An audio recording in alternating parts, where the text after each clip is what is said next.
Hi, this is Shivkanya. I'm going to tell you the difference between all together and all together. They sound the same, but they are not. All together, that's two words and two else. That means everything or everyone doing something together. For example, let's eat all together, or let's dance all together, or you can say put the vegetables in the bowl and mix them all together. The second word, altogether. It's one word. It's an adverb.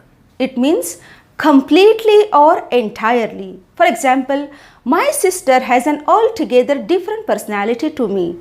She is nothing like me. Another example, oh, this is altogether a different matter. It has nothing to do with you. So remember, altogether is a complete word, which means completely or entirely.